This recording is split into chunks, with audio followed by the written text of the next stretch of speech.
12-year-old Ellie Knight was the first Logan child to apply to be child voice speaker this year. Ellie is in her first year of high school at Shayla Park. She loves doing thrilling things like going to theme parks. Her favourite animals are dogs, and she also has one called Lana. She also has 5 siblings, and her family is very important to her. Ellie has raised some very important points in her application and today wants to talk about quality time with parents. She believes that children don't get enough time to spend with their parents, and some parents don't know how they can present in their kids' life. This is a challenge Ellie can relate to and thinks is relevant today. Ellie wants to speak up for any kids out there that feel this way and raise awareness to the adults in their life. Please give a warm welcome to this fantastic child advocate, Ellie Knight.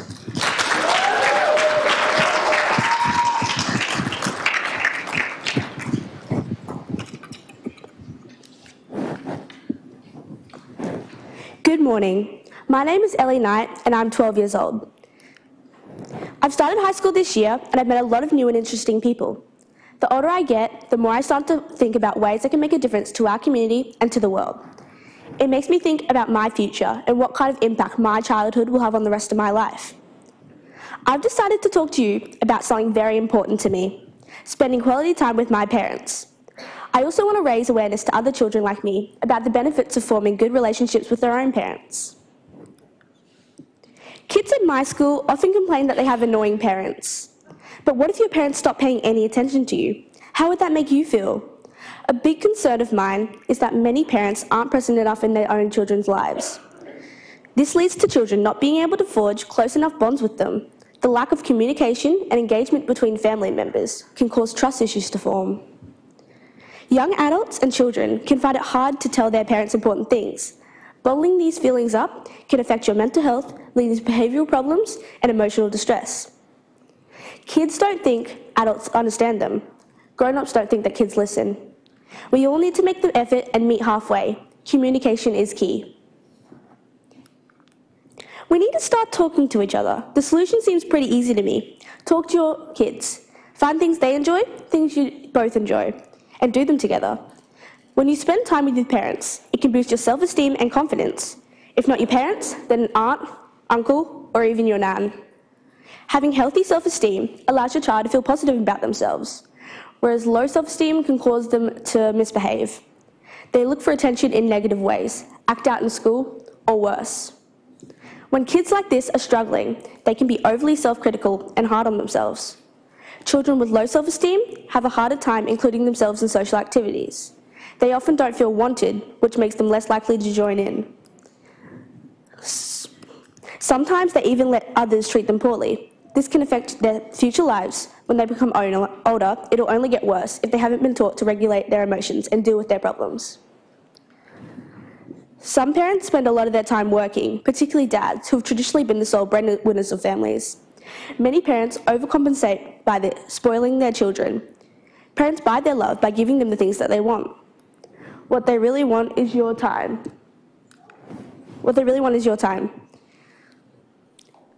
For parents to be able to afford these things, the new PS5s and iPhone 13s, they have to work harder. It's a vicious cycle. Technology is not only addictive, but expensive as well.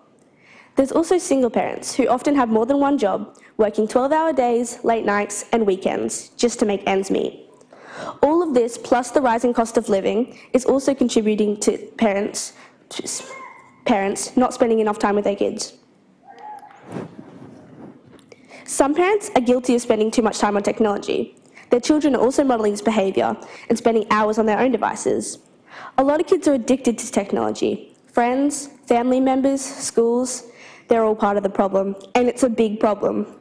It affects your time management skills.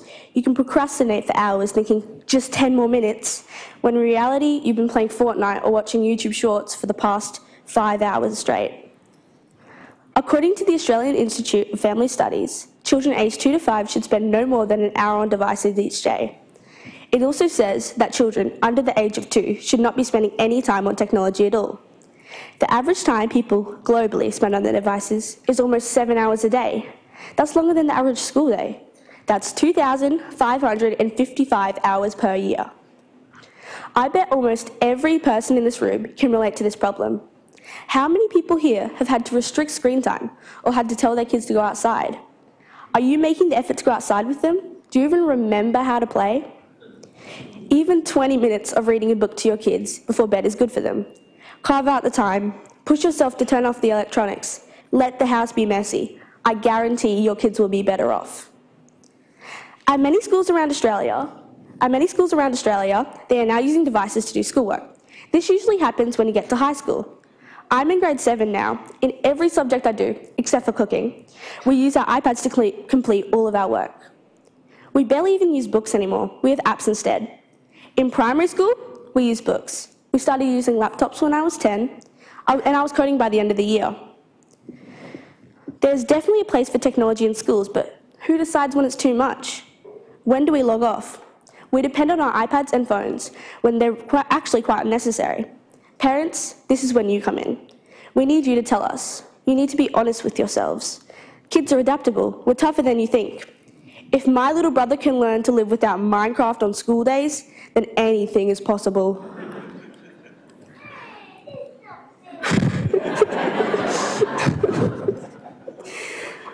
I was super excited when my mum was pregnant with my little brother.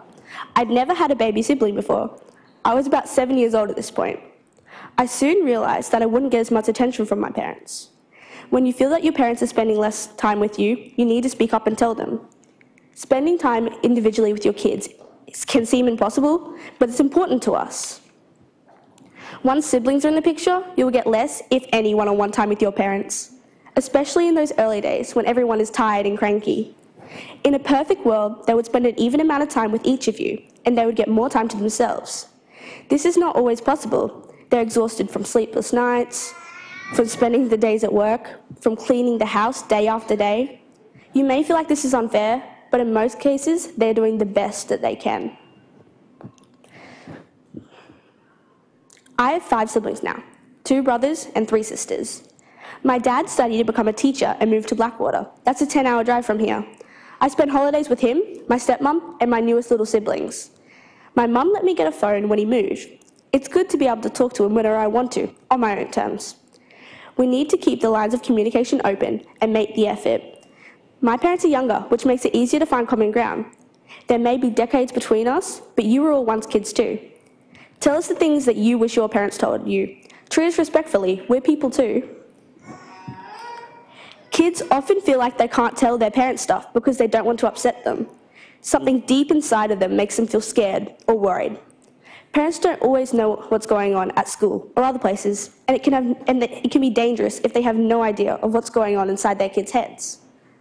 Having regular conversations with your child can help them feel closer to you. It could be something like, how was school? What did you do today? Or what would you like to do this weekend? Or even just saying, I just want you to know that I love you so much. Kids need to know that they can tell their guardian anything. They need to feel like a priority, at least some of the time. Some things could definitely change. There's always room for improvement. How about, instead of a 5 to 7 day work week, the Australian government introduces a 4-day work week like other countries have done. It would give you extra time to enjoy yourself and your family. You could do so many more fun and exciting things. Go to a theme park, go on a camping trip, try out some things that you've never done before, or even revisit some places that you loved going to as a child.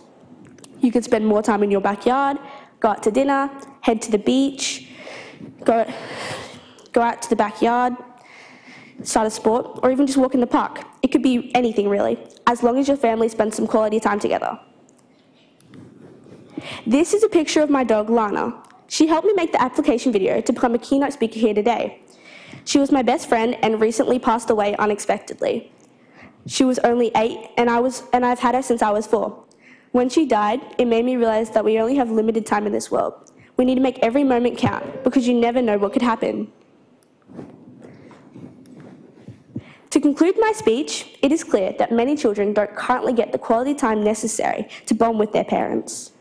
This has caused many problems for my generation. We need to find ways to reconnect with each other. I hope you all take my ideas into consideration as I'm very passionate about this subject. Thank you all for listening and have a great day. Remember, Remember, spending time with your child can make a big difference. It's up to everyone here to put in the effort. Talk to your kids, get to know them better. It all starts with you.